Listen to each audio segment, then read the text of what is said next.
आज का हमारा टॉपिक है हमने इंस्टॉल करना है अपने इंस्टॉल नहीं करना हमने कॉन्फ़िगर करना है टेलविंड सीएसएस को रिएक्ट एक्सपो ऐप के साथ। तो यहाँ पे हमारे पास एक लाइब्रेरी अवेलेबल है जो कि कॉन्फ़िगर होती है हमारे एक्सपो के साथ, उसको हम बोलते हैं native wind. Native wind basically आपका जो है टेलविंड का ही एक फ्रेमवर्क है जो कि आपके टेलविंड सीएसएस को अलाउ करता है आपकी एक्सपो एप्लीकेशन या कोई भी रिएक्ट नेटिव की एप्लीकेशन को के साथ। तो अगर आपने अपना टेलविंड यूज़ करना है तो आप ये नेटिव विंड जो है अपना इंस्टॉल कर सकते हो।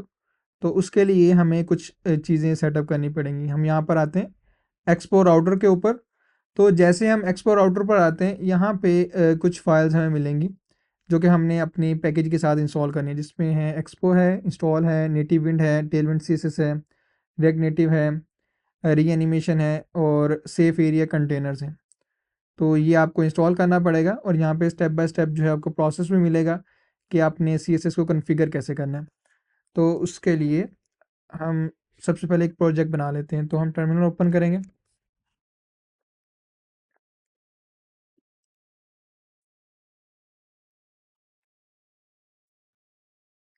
तो वर्क स्पेस हम अपने फ़ोल्डर पर आते हैं।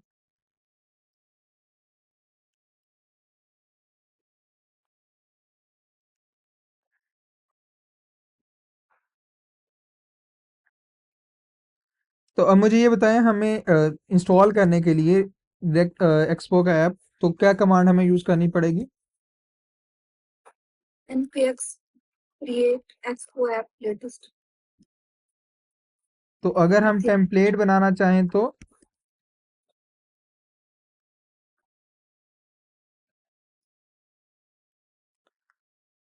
ओके, तो यहाँ पे हम ब्लैंक यूज़ कर रहे हैं, तो एम्प्टी फ्रेमवर्क यूज़ करेंगे और हम इसको नाम देने वाले हैं एक्सपो ऐप टेलविंड। तो ये हमारा इसका नाम होगा। तो इंटर प्रेस करते हैं, हमारी फाइल्स यानी कि जनरेट होना स्टार्ट हो जाएंगी और इसके बाद जो है हम अपना इसको वीएस कोड में ओपन कर लेंगे।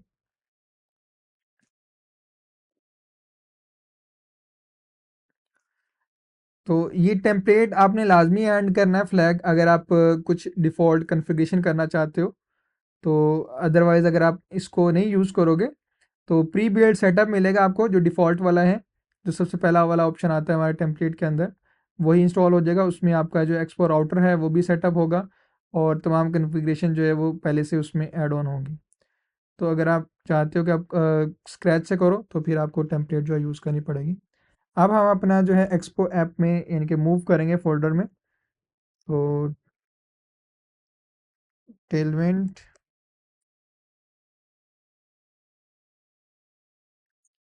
तो कोड एडिटर ओपन करेंगे इसी फ़ोल्डर में। तो इसी फ़ोल्डर में हमारा कोड एडिटर जो है वो ओपन हो जाएगा।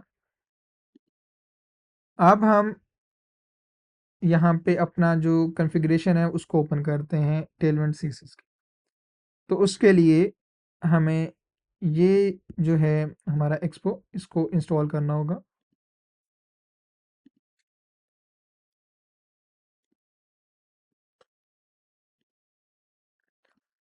टर्मिनल पर आते हैं और यहाँ पे हम पेस्ट करेंगे ये कमांड। तो जैसे हमने यहाँ पे पेस्ट किया इसको,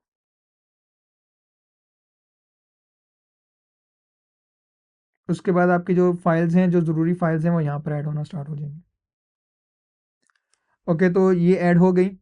अब इसके बाद आपने ये npx pod इंस्टॉल, ये नेक्स्ट कमांड है। ये बेसिकली आपका जो iOS की एप्लीकेशन होती है उसके लिए ज़रूरी है, क्योंकि उसमें हमारे पास पॉड होता है।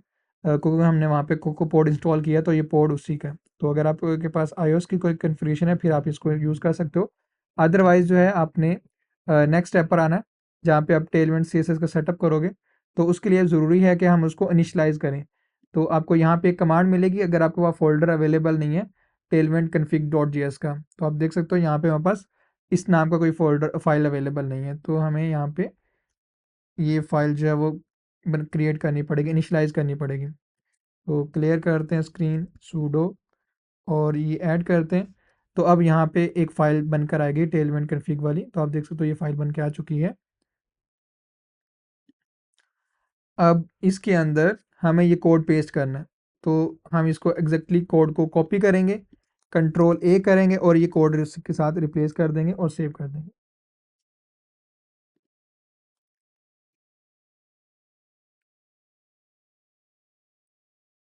एक सेकेंड रुक जाए, मुझे इसकी परमिशन चेंज करने थे, फिर उसके बाद हम कंटिन्यू करते हैं।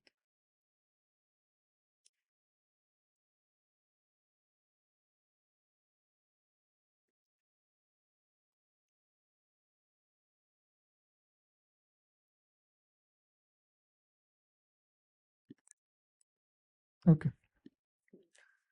अब हमने ये कॉन्फ़िगर कर लिया है। अब इसके बाद हमें नेक्स्ट स्टेप ये करना है, create CSS file add Tailwind directives. तो इसको ऐड करने के लिए हम रूट फोल्डर के अंदर एक global dot C S S की फाइल बनाने वाले हैं। रूट फोल्डर हमारा ये होता है कि जो हमारा पेरेंट का, जिस जहाँ पे हमारा पैकेट डॉट जेसन की फाइल होती है, इसको बोलते हैं रूट फोल्डर। तो global dot C S S की हम फाइल बनाएंगे, तो स्पेलिंग हमारे ही ए के साथ है, ग्लोबल। तो रीनेम करते हैं और इसको यहाँ पर हम ऐड ऑन कर देते हैं।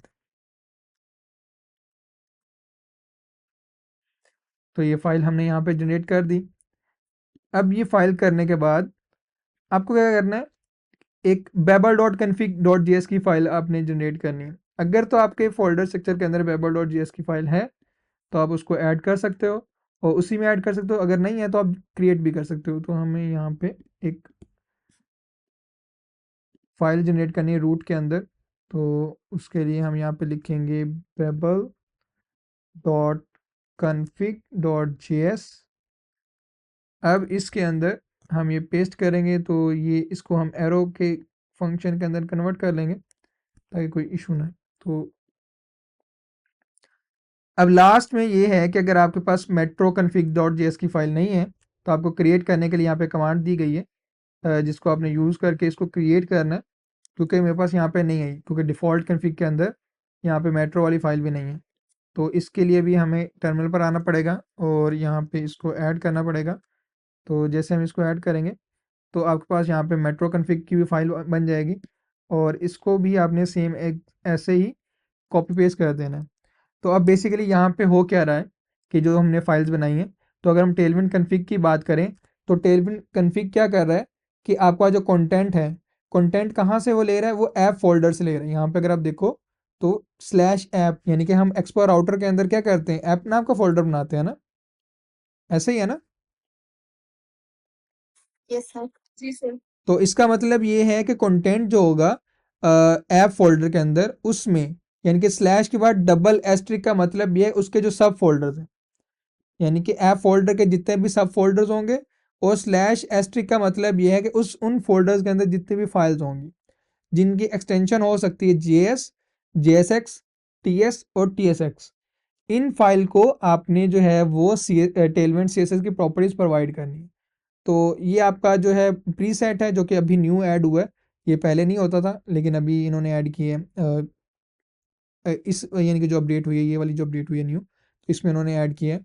तो यहाँ पे इन्होंने प्रीसेट भी डाला है नेटिव टेलविंड प्रीसेट का, तो ये यहाँ पर है। बाकी आपके थीम और प्लगइन्स के लिए जो है टेलविंड के जैसे वहाँ पर प्लगइन्स वगैरह होते हैं कुछ जो कि हमें ऐड करने होते हैं एनिमेशंस वगैरह के लिए, और एक्सटेंड होता है कि आपने थीम अपडेट करनी है, तो ये आप यहाँ पे बाकी जो भी आपका काम होगा वो आप यहाँ पे करोगे। लेकिन अभी हम डिफ़ॉल्ट सेटिंग यूज़ करने वाले हैं, तो बाकी की जो अपग्रेडेशन है वो आप टेलमेंट के ऊपर जाके पढ़ सकते हो कि उसमें आपने कैसे कस्टमाइजेशन करनी है और कौन कौन सी चीज़ें अगर आप कस्टमाइज़ करना चाहते हो तो वो कैसे होंगी, तो वो यहाँ पे आप कर सकते हो। इसके अलावा हमने बनाया था बैबल का। तो बैबल बेसिकली हमारा कंपाइलर है जो कि हमें बताएगा कि भाई आपका जो JSX है उसमें नेटिव जो विंड है आपने वो इंपोर्ट किया है, तो उसकी जो मल्टीपल कॉपीज़ जो बन रही होती हैं क्लासेस की, तो उसको वो रिमूव करने में हमें हेल्प करेगा। इसके अलावा जो मेट्रो कन्फिग है, मेट्रो कन्फिग जो है वो भी आपका सेम ऐसी है कि आपका जो नेटिव विंड है उसको वॉच करने में हेल्प करेगा यहाँ से, यानी कि आपने जो हमारे ग्लोबल CSS की है, तो यहाँ पे हमने बेस लेयर ऐड की है, कंपोनेंट लेयर ऐड किया, यूटिलिटी लेयर। तो जो टेलविंड CSS है वो 3 लेयर पे काम करती है। एक बेस लेयर होती है उसकी, अगर आप उसकी डॉक्यूमेंटेशन पढ़ोगे, तो उसके अलावा जो आपकी कंपोनेंट लेयर है और यूटिलिटी लेयर है। तो इन यूटिलिटी लेयर तो आप यूज़ करते हो, कंपोनेंट और बेस लेयर जो है वो आपने एडिट करना होता है। कंपोनेंट बेसिकली टेलमेंट सीएसएस की लाइब्रेरी है, जहाँ से उसके जो बने बनाए कंपोनेंट्स होते हैं आप उसको यूज़ कर सकते हो। और इसके अलावा आप कंपोनेंट खुद भी बना सकते हो, तो उन कंपोनेंट को यूज़ करने के लिए टेलमेंट के अंदर तो ये हमने ऐड किया हुआ है। तो ये जो चीज़ें हैं वेब मेट्रो जो है उनको वॉच करने में हेल्प करेगा आपको, और वो सारी जो फाइल्स हैं सीएसएस की वो यानी कि प्रोवाइड करेगा हमारे आउटपुट एप्लीकेशन के अंदर। अब हमने ये स्टेप तो कंप्लीट कर लिया है। इसके बाद हमने इंपोर्ट योर सीएसएस की फाइल वो हमने करनी app underscore layout dot JS के अंदर। लेकिन उससे पहले हमें क्या करना पड़ेगा, हमें एक्सपो राउटर जो है वो ऐड करना पड़ेगा अपने फाइल के अंदर। तो हम आ जाते हैं एक्सपो राउटर पे। एक्सपो राउटर, क्योंकि हमने प्रीवियस प्रोजेक्ट के अंदर तो कॉन्फ़िगरेशन किया था लेकिन यहाँ पे अभी हमने नहीं किया। तो क्विक स्टार्ट सेटअप पर आ जाते हैं और मैनुअली हम इसको इंस्टॉल करने वाले हैं। तो यहाँ से हम ये कॉपी करेंगे और अपना जो है वो क्लियर कर लेते हैं सूडो। और क्योंकि आपने पहले से इंस्टॉल किया होगा एक्सपो राउटर, तो ये हम अपने लिए कर रहे हैं क्योंकि हमने न्यू प्रोजेक्ट सेटअप किया, तो न्यू प्रोजेक्ट के लिए ज़रूरी होगा ये आपको ऐड करना, ताकि आप राउटर के जो फीचर्स हैं वो यूज़ कर पाएँ।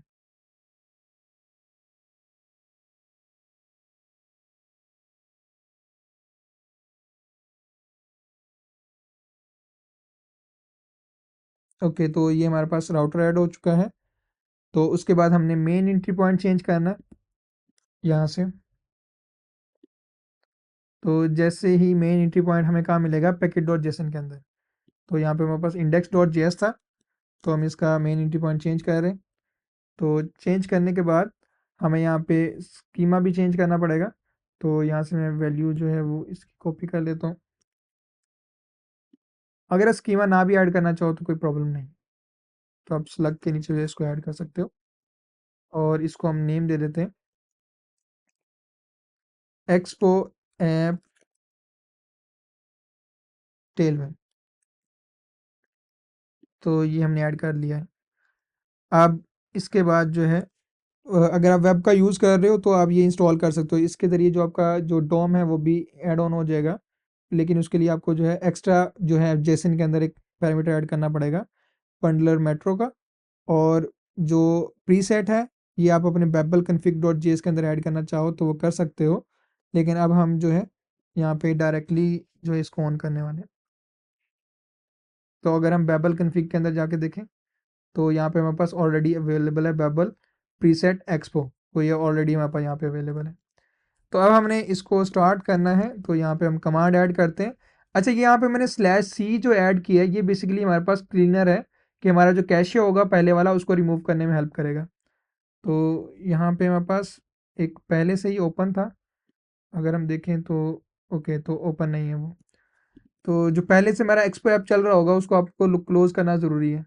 अगर आप उसको क्लोज नहीं करोगे तो फिर प्रॉब्लम होगा थोड़ा सा आपको, बाद उसके बाद आपको आउटपुट नहीं शो होगा। तो क्लोज अगर आप कर लेते हो फिर बेहतर है। तो मैं अब ऐप के साथ कनेक्ट कर रहा हूँ।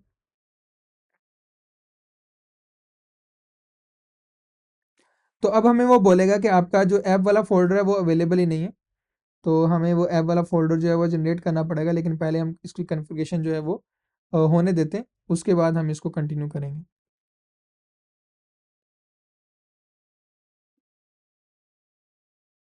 ओके, तो उसने बोला कि आपके पास ऐप डायरेक्टरी अवेलेबल नहीं है। तो मैं यहाँ पे जो है एक ऐप डायरेक्टरी जनरेट करता हूँ, app dot index dot JS. Okay, तो इसको हम बोलते हैं जेएसएक्स। कोई मुझे बता सकता है जेएस और जेएसएक्स में क्या डिफरेंस होगा?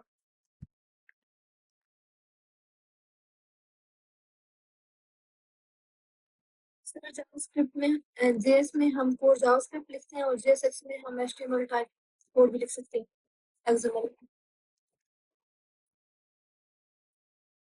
ओके, अच्छा मुझे ये बता सकता है ये अभी जो मैंने कोड लिखा है ये किस चीज़ का कोड है?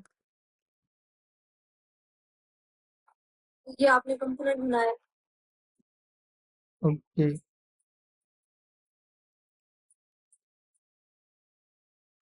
अच्छा अब आप ये बता सकते हो ये जो व्यू है ये किस लाइब्रेरी का पार्ट है? रिएक्ट नेटिव का। तो मैं भी आपके स्कूल की मैम्स की तरह ना यहाँ पे हेलो वर्ल्ड टाइप कर देता हूँ।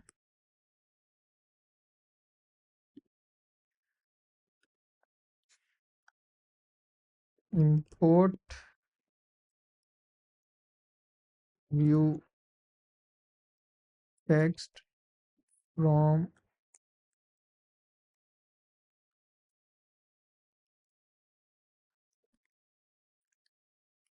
अब हम इसको रीलोड करते हैं।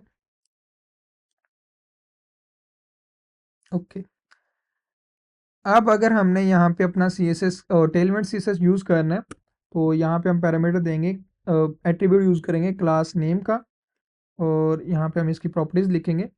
तो C S S element C S S के अगर आप जानना चाहते हो कि भी कैसे वो वर्क करता है, तो एक तो आप ओके, तो वो नेटिव विंड जो था हमारा, यहाँ पे भी स्टडी कर सकते हो।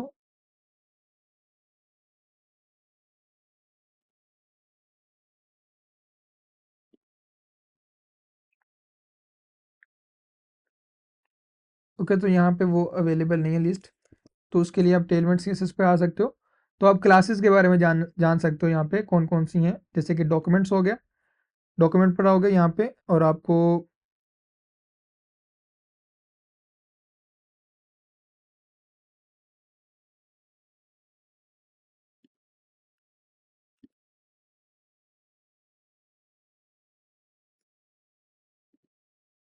ओके, तो यहाँ पे आपको लेआउट के ऊपर मिल जाएगा, और इसमें तमाम चीज़ें जो है आपको मिल, जैसे फ्लेक्सिबल है, आप स्पेसिंग देना चाहते हो, विड्थ है, तो हम टेक्स्ट का जो साइज़ है वो चेंज करने वाले हैं। तो यहाँ पे हमें टेक्स्ट के अकॉर्डिंग भी चीज़ें मिलेंगी, टेबल्स, ट्रांजिशन, ट्रांसफॉर्म। ओके, तो यहाँ पे अगर ना मिले तो आप सर्च भी कर सकते हो, जैसे कि मैं सर्च करता हूँ टेक्स्ट,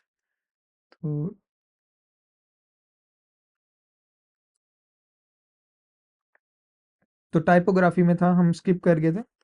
तो यहाँ पे आपको सारी क्लासेस मिल जाएंगी और उनके साइज भी बताऊंगे, कि अगर टेक्स्ट स्मॉल है हमारा तो उसका साइज है 12 पिक्सल और 0.7 आर ई एम, तो ये भी स्केल है पिक्सल की तरह, तो दोनों डिफरेंट है।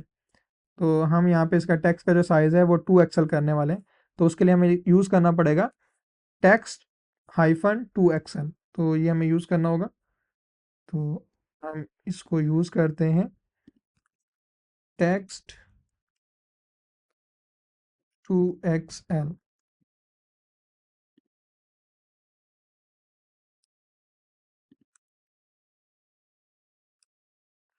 ओके, तो हम एक स्टेप भूल गए, बेसिकली एक स्टेप भूल गए, वो स्टेप हम भूल गए हैं। उसके लिए हमें यहाँ पे नेटिव विंड पे दोबारा आना पड़ेगा, एक स्टेप हम स्किप कर गए।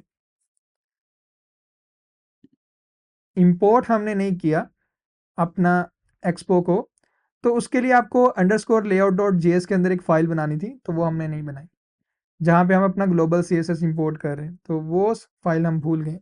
तो उसके लिए हम यहाँ पे underscore layout dot J S x ये फाइल बनाओगे अपनी, और यहाँ पे इंपोर्ट कर दोगे, ताकि आपका जो ग्लोबल सी एस एस हमने फाइल क्रिएट की है, क्योंकि यहीं से आपका जो सी एस एस है वो जनरेट होगा।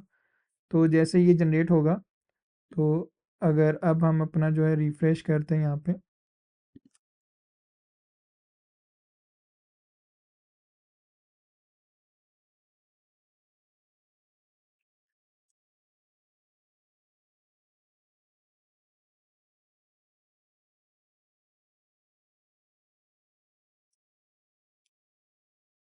एक तो ये रीलोडिंग, एक सेकेंड।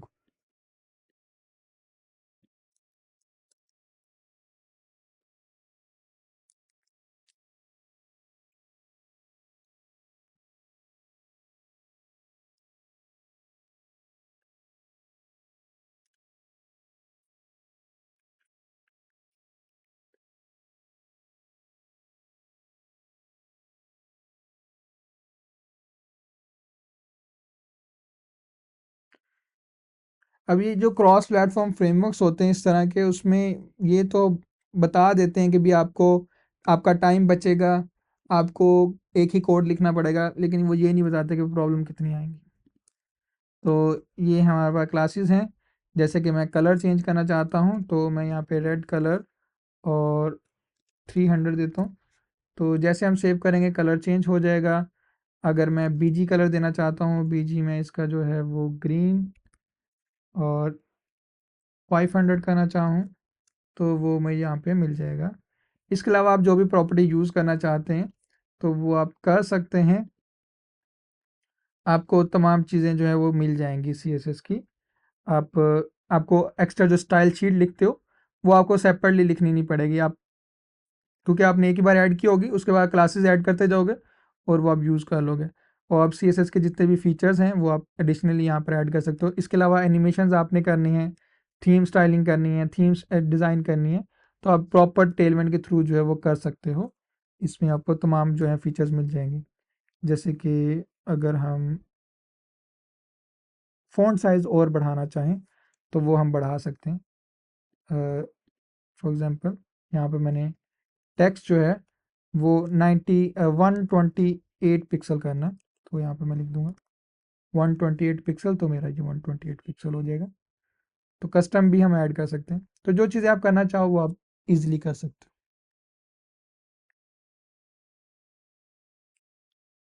तो ये बेसिकली आज का हमारा टॉपिक था कि हम लाइब्रेरीज को कैसे कॉन्फ़िगर कर सकते हैं। तो पहले तो आपको उसको आइडेंटिफाई करना पड़ेगा। आइडेंटिफाई करने के बाद आपको उसकी जो तमाम फाइल्स हैं वो इंपोर्ट करनी पड़ेंगी जहाँ जहाँ आप चाहते हो। इसके अलावा और भी लाइब्रेरीज होती हैं जो कि आप इसमें ऐड कर सकते हो, लेकिन वो आपको ये देखना पड़ेगा उसकी जो कॉन्फ़िगरेशन है वो कैसे होगी। क्योंकि जो अगर आप यहाँ पे इसको रीड करोगे इस डॉक्यूमेंट इसका जो टेलमेंट CSS का, तो ये आप डायरेक्टली भी इंपोर्ट कर सकते हो विदाउट नेटिव विंड। लेकिन प्रॉब्लम क्या आएगी आपको। अब यहाँ पे उन्होंने आपको बताया कि ये जो एक्सपोर्टर है यानी कि जो सोर्स डायरेक्टरी है, ये कंटेंट, ये आपको डिफाइन करना पड़ेगा। क्योंकि बाय डिफ़ॉल्ट जो सेटिंग यहाँ पे दी है वो दी है उन्होंने SRC में। लेकिन अगर आप देखो एक्सपो की बात करो तो ये जो हमारे पास था ये हमारा ऐप फ़ोल्डर के अंदर था। तो यही डिफ़रेंस है कि आपको ये समझना पड़ेगा कि आपको फ़ाइल कहाँ पे कंपाइल हो रही है। तो जहाँ पे आपकी फ़ाइल कंपाइल हो रही है, जहाँ पे आपकी शिप हो रही है, तो ये आपको पाथ वहीं पे सेट करना पड़ेगा। एक तो ये चेंजिंग करनी पड़ेगी और उसके साथ-साथ जो है यहाँ पे आपको app.js के अंदर एक्सपोर्ट फंक्शन के अंदर आपको मिल जाता है। लेकिन इसके साथ ओके, तो यहाँ पे लेआउट वाला नहीं है, उन्होंने नहीं दिया हो। इंपोर्ट का नहीं ऑप्शन दिया हुआ है, कहाँ पे इंपोर्ट करनी है। सर ये को रिएक्ट का बताया हुआ है, रिएक्ट नेटिव का बताया। नहीं नहीं, वो ये है कि ना यहाँ पे उन्होंने ये नहीं बताया, कोर एक्ट का तो है, लेकिन ये नहीं बताया ना उन्होंने कि यहाँ पे इंपोर्ट कहाँ पे करनी है, जो हमने global dot C S S की। तो global dot C S S जब तक आप इंपोर्ट नहीं करोगे ना कहीं पे अपनी ऐप के अंदर, तब तक आप यूज़ नहीं कर पाओगे। तो जैसे इन्होंने यहाँ पे बताया था कि आपको अपना लेआउट के अंदर इंपोर्ट करना है, तो ये तो आपका हो गया इंपोर्ट। लेकिन यहाँ पे नहीं उन्होंने ऐड किया हो, तो ये आपको पता होना चाहिए कि इंपोर्ट करना ज़रूरी है फाइल को। तो इस जब तक ये फाइल इंपोर्ट नहीं करोगे तब तक आप टेलमेंट CSS यूज़ नहीं कर पाओगे। जी सर। ठीक है, नेटिव इंड मैंने आपको इस वजह से बताया क्योंकि यहाँ पे डॉक्यूमेंटेशन लिखी हुई है। तो नेटिव इंड का आपको ये फ़ायदा हो जाएगा कि यहाँ पे आपको प्रॉपर डॉक्यूमेंटेशन लिखी हुई है एक्सपो के अकॉर्डिंग। तो यहाँ पे जितनी भी कमांड ज़रूरी हैं, जो भी चीज़ें उसके लिए ज़रूरी हैं, तो उन्होंने यहाँ पर ऐड कर दी। तो ये भी आपने ख़ास ख्याल रखना, यहाँ पे लास्ट में जो एक्सपो वाला ऑप्शन है वही सेलेक्ट करना। ये ना हो कि NPM कर लो, तो एक्सपो ही करना है आपने। तो बाकी आप यहाँ पे रीड कर सकते हो जो भी चीज़ें हो। अच्छा, अब आपको कोई क्वेश्चन करना हो इसमें से तो आप कर सकते हो।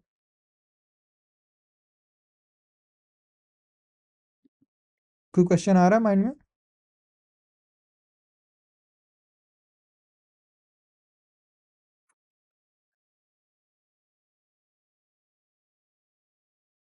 नो सर अभी तो नहीं, जब सेटअप करेंगे तो अगर इशू हो तो।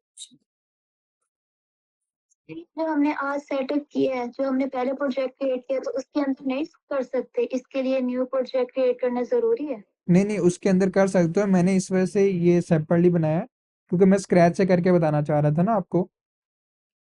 तो अगर आपने वो जो प्रीवियसली सेटअप किया है उसके ऊपर आपने आना है, तो वहाँ पे आपने यहाँ से स्टार्ट करना है। ये यहाँ से आपने ये नेटिव इंड की वेब पेज पर आना है और आपने ये जस्ट ये कमांड कॉपी करनी है। फिर उसके बाद आपने ये टेलमेंट का जो इनिशियलाइजेशन करना है ये करोगे आप। उसके बाद ग्लोबल CSS की फाइल जनरेट करोगे उसके बाद आपने जो है बेबल के अंदर फाइल बनानी है, उसके अंदर ये कोड ऐड करना है। उसके बाद आपने मेट्रो वाली फाइल बनानी है, उसमें कोड ये ऐड करना है। उसके बाद आपने लेआउट डॉट जेएस की जो फाइल आपकी है उसके अंदर आपने जो है बस ये इंपोर्ट कर देना है, यानी कि जहाँ पे भी आपने लेआउट डॉट जेएस यूज़ किया हुआ है ना, उसके अंदर जस्ट आपने ये इंपोर्ट वाली लाइन ऐड करनी है। ठीक है, ये पूरा कोड नहीं कॉपी करना, क्योंकि मैंने तो कोड कॉपी किया ना, तो लेकिन आपने सिर्फ ये इतनी लाइन कॉपी करके वहाँ पे ऐड करनी है, सिर्फ आपने ये एक लाइन इंपोर्ट करनी है। फिर उसके बाद आप अपनी एप्लीकेशन रीस्टार्ट करोगे, तो रीस्टार्ट करने के बाद आप यूज़ कर सकते हो उसको। तो अगर मैं आपको दिखाऊँ, मैंने वो यूज़ की, वो पहले वाली जो कल वाली थी ना राउटर वाली, तो ये कल वाली में ही मैंने यूज़ किया हुआ है। ये अब अगर आप देखो, जूम मैं कर देता हूँ थोड़ा सा, तो ये देखो ये कल वाली में ही मैंने यूज़ किया हुआ है।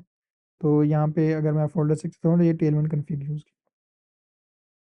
तो आप में इधर भी सिंपली आपने जस्ट ये फाइल जो है ना इंपोर्ट करनी है, global dot C S S वाली।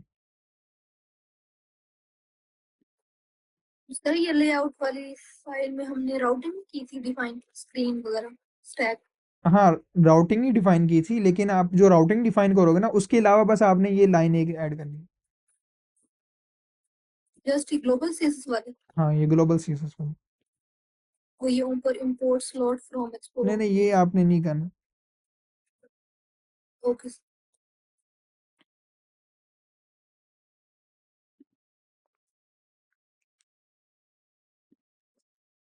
आपका जो बाकी है ना कोड वो सेम ही रहेगा, बस आपने global dot C S S की फाइल ऐड कर, लिंक ऐड करना है, बस इंपोर्ट करना है। जैसे हम नेक्स्ट जेएस में करते हैं ना, नेक्स्ट जेएस में भी तो इंपोर्ट करते हैं ना, अगर आपने नेक्स्ट जेएस यूज़ जी किया हो, सर। तो उसमें भी हमारे पास एक होता है लेआउट वाला फाइल होता है, जिसके अंदर जो है हमारे पास सबसे टॉप पे लिखा होता है global dot C S S. React के अंदर भी हमारे पास होता यस है, सर। पहले से इंपोर्ट होता है, तो ये बस वही है, समझो कि लेआउट के ऊपर हम इंपोर्ट कर देंगे, तो हमारी तमाम फाइल को शेयर हो जाएगा, बार बार इंपोर्ट नहीं करना पड़ेगा।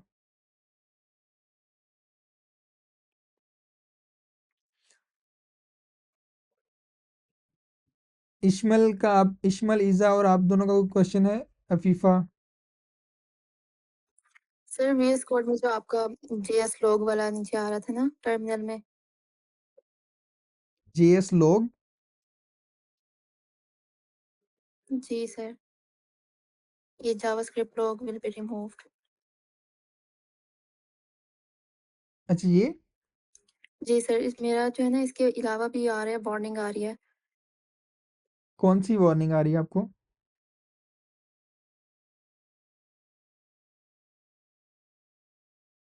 सर काफ़ी बड़ी है, मैं ऐसे शेयर कर देती हूँ आपके साथ। अच्छा, वैसे जो वार्निंग्स होती है ना वो तो डेप्रिकेशंस के लिए होती हैं या फिर लिंटर रूल्स के लिए होती हैं, तो उसको आप इग्नोर कर दो, उसमें कोई इशू नहीं होगा। वार्निंग के अंदर, वार्निंग्स के अंदर मेजर इश्यूज नहीं आते हैं। वार्निंग सिर्फ आपको लिंटर लिंटर रूल होते हैं कि फॉर एग्जांपल जैसे हमने कोई सिंटैक्स लिखा, तो वो रूल के अकॉर्डिंग नहीं है, राइटिंग स्टाइल के अकॉर्डिंग नहीं है, तो वो sir no acceptable. Bridge warn आ रही है। क्या? No bridge warn. अच्छा, नो ब्रिज वार्न, तो वो बेसिकली यहाँ पे ये है कि ब्रिजलेस के लिए ना, अभी तो मेरा ये ब्रिजलेस में एनेबल्ड है कि वो मैंने आपको बताया ना कि रिएक्ट नेटिव जो है ब्रिज यूज़ करता है कोड को कंपाइल करने के लिए। तो अभी तो हमारा कोड कंपाइल नहीं हो रहा, हम डायरेक्टली एक्सपो ऐप में यूज़ कर रहे हैं। तो जब हम उसको एंड्रॉयड ऐप में कन्वर्ट करेंगे, फिर हमारा ये ब्रिज जो है वो एनेबल हो जाएगा, और उसके अंदर जो है यानी कि ब्रिजलेस जो है ना डिसेबल हो जाएगा। तो इसका मतलब ब्रिज एनेबल हो जाएगा, ब्रिजलेस जो है वो डिसेबल हो जाएगा। तो फिर हमारा जो कोड जीएस का कोड है वो एक हमारा नेटिव कोड के अंदर एंड्रॉयड या आईओएस के अंदर कन्वर्ट होना स्टार्ट हो जाएगा। तो ये उसका बता रहा है आपको। Okay sir. अच्छा, ये मैं रिकॉर्डिंग ऑफ कर देता हूँ, बाकी जो है हम कल पढ़ेंगे।